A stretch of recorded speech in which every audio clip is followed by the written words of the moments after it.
Well, hello there, KV Core folks. I had a request for someone saying, hey, how the heck do we add an image to an embed field? So what I've done is I've created a quick little tutorial of our secret squirrel, how to embed an image example.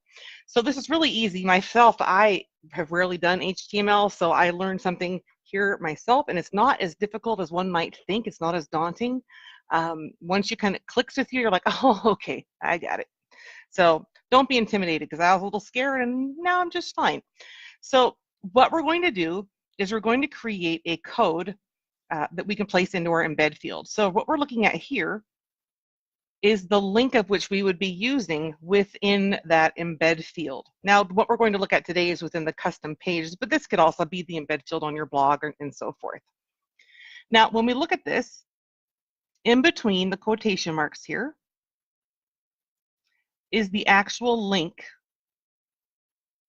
for the picture of which we want to place into our embed field. So when I click on my image link here, it opens up my secret squirrel photo. So that's the image that I want to use at this time. So I went in and I copied it out of my browser. And of course, make sure this is a photo that you own or have the rights to use or that you've taken yourself. And then you take that information and you place it in between those two quotations. So you've got those quotation marks. You're going to paste your link right in between them. So now we have our PNG, JPEG, what have you, in between those quotation marks. Now we have a completed HTML string of which we can grab and drop in to that embed field. So basically it's these 5 steps. Copy the image, paste the link between those quotation marks, copy and paste it into the embed field, and then when we get to the custom page, that's where we're going to talk about clicking OK and then seeing the draft. So I'm going to pop over to a KV Core dashboard now.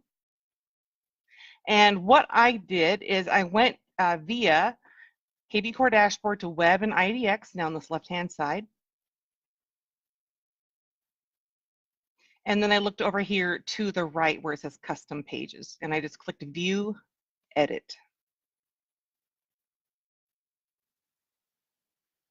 Now, for those of you who aren't familiar where a custom page ends up, they're pretty cool.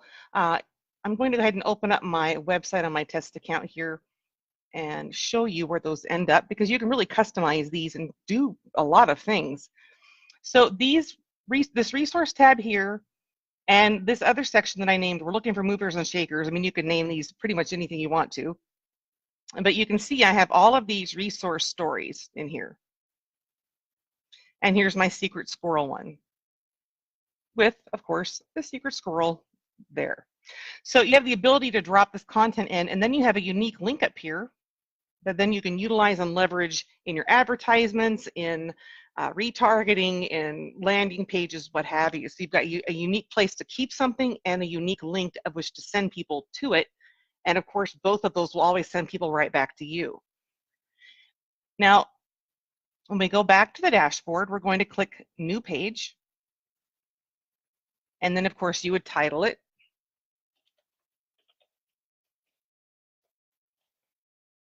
And this source code section here, just to their left of where you would like drop a link in, this is where you're going to click. So this is where you drop your HTML code. So if you had an iframe for a video or a photo, you would drop it in here, or if you wanted to do some other type of formatting. So I paste that entire link in and I click OK. And now we can see the secret squirrel is in the custom page. So that wraps up how to create that link so you can drop it into that embed section. If you have any questions anytime, please don't hesitate to chat with support, bottom right-hand side of your dashboard, or email kvcore@insiderealestate.com. Have a great day.